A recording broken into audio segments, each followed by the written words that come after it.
Welcome back, everybody, to another episode of Gemology for Schmucks. My name is Peter Nelson. I'm here to guide you in everything you need to know about gemstones and jewelry.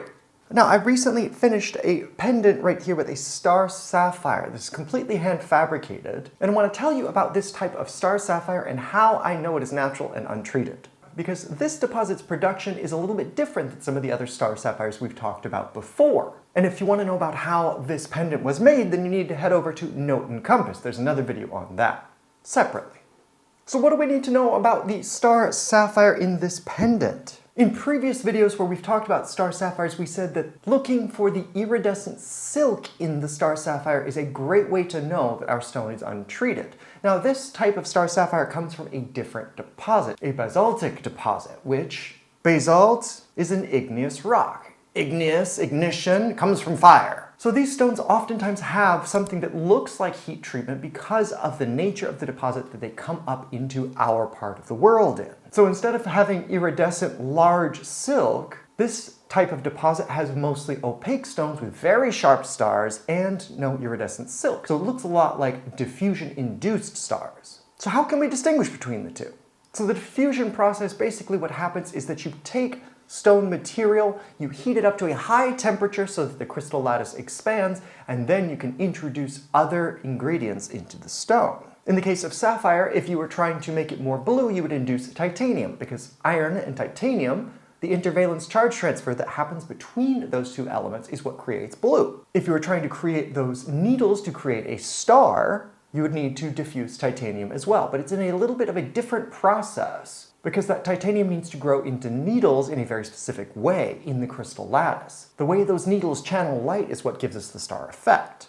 So there's a completely different period of time that diffusion has to happen over, different conditions. But at the end of the day, we're still talking about really high temperatures. So what we would be looking for are the indications that the stone has been heated at a very high temperature. So that makes it a much more obvious treatment, if you know what you're looking for. So one of the things that's special about this type of sapphire, which is why I bought it, is that it has a good, strong body color, but the body color is often in zones. And several of these pieces have angular zoning, which is an indication that this is a earth-mined stone. It wasn't grown in a lab or a factory, basically the same thing, semantics. But these distinct zones of color are part of what helps us to know that this grew in a natural environment, especially because they're angled. There are a few processes where you can grow crystals that would have angular zoning, but the differences in color between those zones are because there were different mineral constituents available to the stone as it was growing. Sometimes there was color available, those elements that give it the color,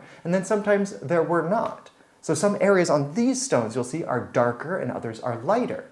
In certain stones, like from Sri Lanka, you might see large areas that have no color at all and then strong color. And if you're cutting faceted stones, as long as that color is in the right position of the stone, when light comes in from the top, it'll reflect and it'll make the whole stone look blue. Now these are cabochons, so it works a little bit differently, but because it is a mostly opaque stone, we're pretty much only looking at that top layer of the stone. So I bought these stones for 3 reasons, let's say. I like the color. I love the angular zoning because it shows us where that stone originally came from. And then I love the sharp star.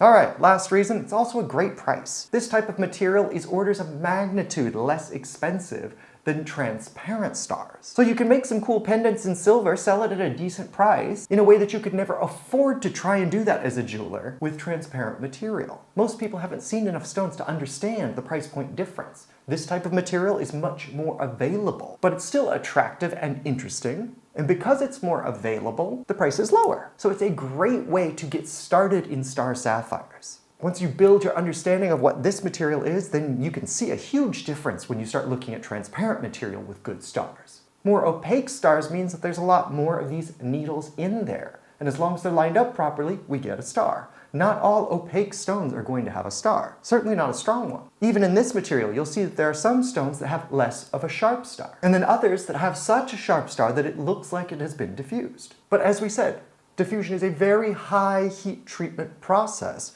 So these zoning areas we would expect to be more diffused or fuzzy after being treated. And instead, we see them very crisp. So even though I don't see iridescence in the silk, and I can't actually see the silk, it's so small, because we have that well-defined sharp zoning, I'm confident that this has not been diffused. Now, of course, we can send it off to a third-party lab and get definitive proof with advanced machinery, but if you compare the price of a large lab's name brand report compared to the price of the stone, you start to go, why bother? You start amplifying the price of the stone. A gemologist using general gemological equipment such as we use wouldn't be able to tell you without a shadow of a doubt that it hasn't been heat treated. We just have confidence that it hasn't. I trust my supplier, and the evidence that the stone shows me gives me reason to believe that it has not been. For the price point, it doesn't make sense for me to go off and spend maybe $100 with a large lab or more to get a report. So, if you would like to hear more about this, head over to Note and Compass or go to gemshepherd.com and get on my mailing list. I will be making this pendant and a number of its other brother and sister stones available to my mail list exclusively. So make sure you sign up for that mailing list for exclusive opportunities and jewels such as this one. Otherwise, if you have any questions or comments, leave them in the comment section below. Hit like, hit subscribe if you haven't already. Tell all your friends about me, and until next time, bye-bye.